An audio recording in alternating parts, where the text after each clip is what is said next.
न्याय, स्वातंत्र्य, समता, बंधुता, धर्मनिरपेक्षता आणि स्त्री स्वातंत्र्य याकरता संपूर्ण आयुष्य घालवलेले संपूर्ण महामानवांना विनम्र अभिवादन. छत्रपती शिवाजी महाराजांचा जर आपण इतिहास पाहिला तर तो प्रगल्भ असा इतिहास आहे, भव्य दिव्य असा इतिहास आहे. परंतु इतिहासाची मांडणी करताना, इतिहासाची रूपरेषा पाहताना आपण इतिहासामध्ये शिवरायांचा कुठेतरी उल्लेख एक धर्मविशेष किंवा जातीविषयक आपण असं बनवून ठेवलेला आहे. परंतु इतिहासाची मांडणी करताना नेवाडे म्हणतात की छत्रपती शिवाजी महाराजांचा इतिहास हा तिरक्या पद्धतीने लिहिलेला आहे. आणि जर इतिहास हा तिरक्या पद्धतीने लिहिला असेल, जर आपण भिंतीचा जर पाहिला तर भिंत ही जर तिरक्या पद्धतीने रचली गेली असेल तर ती कधी ना कधी कोसळण्याची भीती असते. आणि हाच जर इतिहास तिरक्या पद्धतीने लिहिला गेलेला असेल तर तो समाज कोसळू शकतो, समाजामध्ये विध्वंस निर्माण करू शकतो. आणि म्हणून छत्रपतींचा उल्लेख करताना प्रबोधनकार ठाकरे म्हणतात की छत्रपती शिवाजी महाराज हे इतके महान होते की छत्रपती शिवाजी महाराजांचं नाव घेतला तर जवळपास 33 कोटी देवाची भेट पाल होते असे म्हणणारे प्रबोधनकार ठाकरे होते. प्रबोधनकार ठाकरे असतील, त्याच्यानंतर कर्मवीर भाऊराव पाटील असतील. कर्मवीर भाऊराव पाटलांनी रयत शिक्षण संस्थेची स्थापना केली. त्यांनी रयत शिक्षण संस्थेची स्थापना करताना साताऱ्यामध्ये त्यांनी शिवाजी कॉलेजची स्थापना केली आणि शिवाजी कॉलेज असं नाव दिलं. परंतु त्यांच्याकडे एक धनिक मित्र आला त्यांचा आणि त्यांना म्हणाला, भाऊराव तुम्ही आपल्या कॉलेजचं नाव शिवाजी महाराजांचं नाव काढा आणि माझं नाव द्या, मी तुम्हाला हवे तितके पैसे देईन. भाऊरावांनी म्हटलं की तुम्हाला हवे तितके पैसे मी देणार, हवे तितके पैसे तुम्हाला देणार, परंतु गरज पडली तर माझ्या वडिलांचं नाव देखील मी काढणार, पण छत्रपती शिवाजी महाराजांचं दिलेलं नाव मी कधीही काढणार नाही, असं भाऊरावांचे बोल होते. जर आपण पाहिला तर छत्रपती शिवाजी महाराजांचा इतिहास हा प्रगल्भ होता. शिवाजी महाराजांचं धार्मिक दृष्टिकोन काय होतं, सामाजिक दृष्टिकोन काय होतं, हे कुठे ना कुठे आपल्याला पुरवण्यात आलेलं आहे, ते सांगण्यात कुठेतरी मागे पडलेलं आहे. परंतु शिवाजी महाराजांचा इतिहास जर आपण अभ्यासला तर ते कोणत्या धर्मविशेषाकरता नव्हता, जातीविषयाकरता नव्हता, तो सामाजिक चळवळीने प्रेरित झालेला होता. शिवाजी महाराजांच्या बाबतीत जर बोलायचं झालं तर शिवाजी महाराजांचा जन्म 19 फेब्रुवारीला झाला, आपण सर्वांना ज्ञात आहे. त्याच्यानंतर ते हळूहळू मोहिमेवर गेले, मोहिमे जिंकत गेले, काही ठिकाणी डाऊनफॉल आले, काही ठिकाणी त्यांनी जिंकले सुद्धा.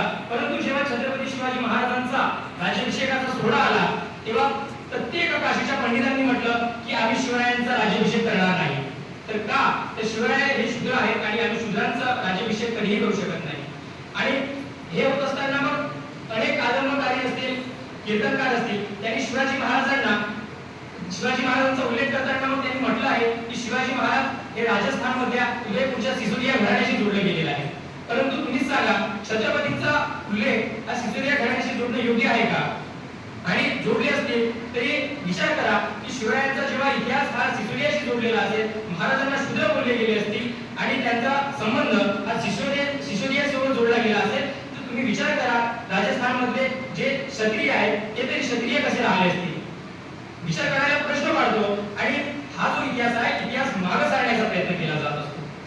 तुम्हाला जर शिवाजी महाराजांचा खरी इतिहास जाणायचा असेल तर वेरूळची जी पुष्करणी होती ती कोणत्या घराण्याची होती याचा आपण सखोल अभ्यास करायला पाहिजे. आणि शिवाजी महाराज हे मूळतः महाराष्ट्रातले होते, त्यांचा संबंध हा वेरूळच्या पुष्करणी सोबत होता, हे आपल्याला दाखवून दिलं पाहिजे. शिवाजी महाराजांचा इतिहास सांगताना जर आपण पाहिला तर अनेक ठिकाणी त्यांना उच्चवर्णीयांसंग दाखवण्याचा प्रयत्न केला. शिवाजी महाराजांची जेव्हा प्रेरणास्थानाची आपण गोष्ट करतो तर शिवाजी महाराजांची प्रेरणास्थान म्हणून आपण रामदास आणि दादाजी कोंडदेवांना आणतो. परंतु रामदास आणि दादाजी कोंडदेव यांचा जर आपण उल्लेख केला तर त्यांचे जे शिवाजी महाराजांचे जे समकालीन ग्रंथ होते, शिवभारत असेल, श्री शिवभारत असेल, हे ग्रंथ आहेत. या ग्रंथामध्ये जर आपण पाहिला तर शिवाजी महाराजांच्या समकालामध्ये यांचा कोणाचाही उल्लेख येत नसतो. आणि नंतर म्हटले गेले आहे की शिवाजी महाराजांचे जर घरी गुरु कोणी असतील तर ते फक्त आणि फक्त राजमाता जिजाऊ ह्या त्यांच्या गुरु आहेत. आणि हे सर्व होत असताना देखील मग आपण का बरं त्यांना मोठं केलाय, का बरं त्यांना आपण वर येण्याचा प्रयत्न केलाय, तर एका जातीनं आणि धर्मानं प्रेरित होऊन सगळ्या शिवाजी महाराजांनी जो कर्तृत्व केला आहे तो एका जातीमुळे केला आहे, एका धर्मामुळे केला आहे. आणि त्या लोकांना वर येण्याचं काम इतिहासकार आणि कादंबरकारांनी केलेलं आहे. परंतु शिवाजी महाराजांच्या इतिहासात हा एवढा प्रगल्भता होती की आपण जाणण्याचा जेवढा प्रयत्न केला तेवढा कमी होते. आणि शिवाजी महाराजांचं धार्मिक धोरण जर बघितलं तर शिवाजी महाराजांचे जे युद्ध झाले ते मोठ्या प्रमाणात आदिलशाही विरुद्ध झाले, औरंगजेबाविरुद्ध झाले. त्यांचं युद्ध हे धार्मिकतेने प्रेरित झालेलं नव्हतं, ते केवळ आणि केवळ राजनैतिक युद्ध होतं. तो विचारांचा होता, फक्त राजनैतिक विचारांचा होता. धार्मिकतेचा कलिगे नव्हता. जर आपण विचार केला तर शिवरायांच्या स्त्रीविषयक भूमिका आपल्याला त्यांच्या धार्मिकतेमधून दिसते.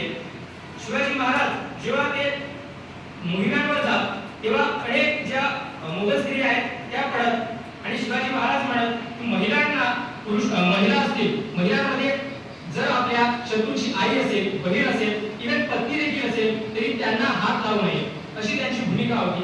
त्यांनी म्हटलं की शिवाजी महाराजांनी म्हटलं धार्मिक स्थळ असतील, धार्मिक ग्रंथ असतील याकरता मुलं आणि स्त्रियांना बंदी घातली नाही पाहिजे, ते सर्वांसाठी ओपन केलं पाहिजे अशी विचार छत्रपती शिवरायांनी मांडले.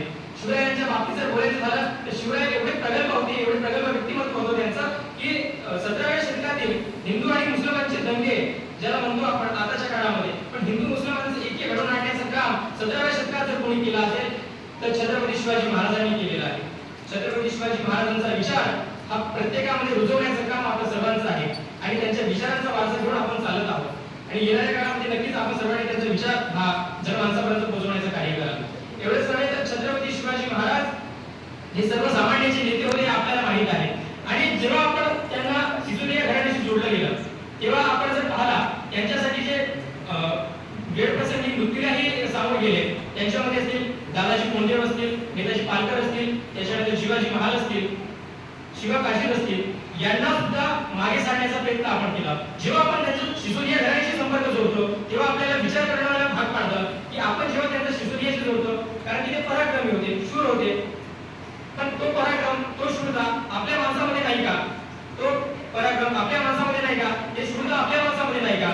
इव्हन आपण आपल्या माणसाला खाली दिसण्याचं काम इतिहासकारांनी महाराष्ट्रातील असतील, बाहेरचे असेल त्यांनी केलेलं आहे आणि आपल्याला इतिहास समजून घेणं अतिशय महत्त्वाचं आहे आणि जो महत्त्वाचा इतिहास आहे तो देखील समजून घेणं महत्त्वाचं आहे.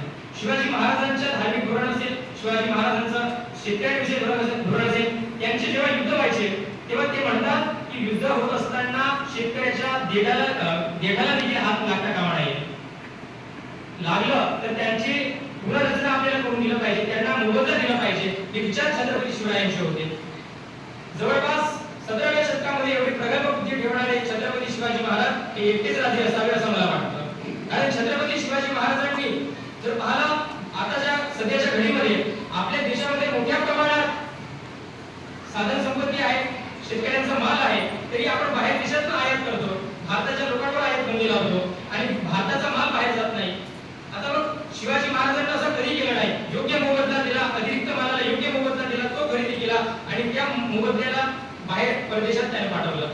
शिवाजी महाराज हे धार्मिक, त्यांचे धार्मिक जो धोरण होता ते धार्मिक होते, श्रद्धाळू होते, परंतु शिवाजी महाराज हे श्रद्धाळू नव्हते, हे अंधभक्त नव्हते.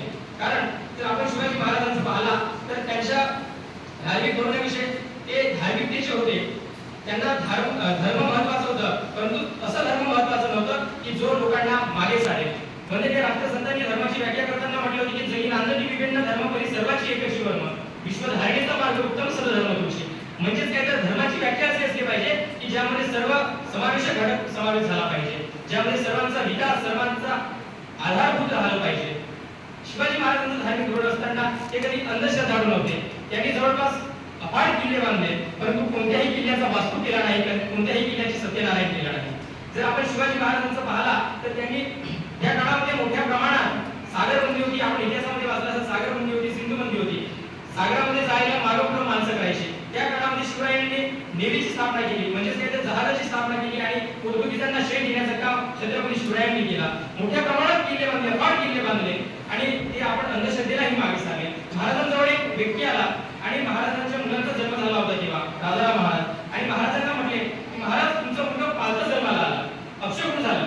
महाराजांनी म्हटलं होय माझा मुलगा पालता जन्माला आला, परंतु हा जो पालता जन्माला आला तो अपशकुन झाला नाही, तर तो पालता जन्मलेला मुलगा अखंड मोगलशाहीची पालती काढणार आहे, त्यांना मागे सारणार आहे आणि आपलं स्वराज्य स्थापन करणार आहे.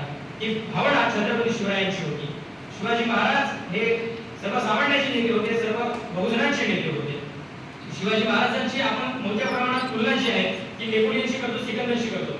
नक्कीच नेपोलियन आणि सिकंदर हे पराक्रमी होते, परंतु नेपोलियन आणि सिकंदर पराक्रमी होते, त्यांच्याजवळ अफाट सैन्य होतं, अफाट बुद्धी वगैरे होती, परंतु शिवरायांजवळ असणारी जी नैतिकता होती ती त्यांच्याजवळ नव्हती. म्हणून शिवाजी महाराजांची तुलना ही कोणासोबत येणार नाही. शिवाजी महाराजांची तुलना हे फक्त आणि फक्त छत्रपती शिवरायांशीच करता येणार असं मला वाटतं. शिवरायांबद्दल म्हणताना लोक म्हणतात की शिवाजी महाराजांबद्दल म्हणतात की इतिहासाच्या पानावर, रयतेच्या मनावर आणि मातीच्या कणावर, इतिहासाच्या पानावर, रयतेच्या मनावर, मातीच्या कणावर आणि विश्वासाच्या प्रमाणावर कोणता राजा खरा उतरत असेल तर तो म्हणजे फक्त आणि फक्त छत्रपती शिवाजी महाराज आहे. एवढं बोलतो. धन्यवाद. जय भीम, जय